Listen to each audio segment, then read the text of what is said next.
Roads బాగాలేవు, traffic నరకం, infrastructure very weak.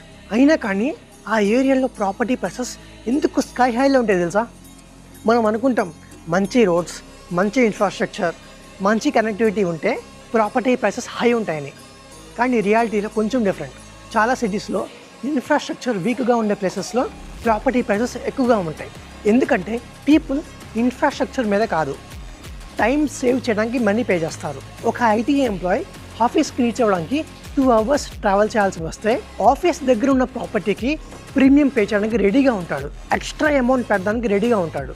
అందుకే ముంబై లాంటి సిటీస్లో ట్రాఫిక్ హై ఉన్న ప్రైజెస్ మాత్రం స్కై హైలో ఉంటాయి.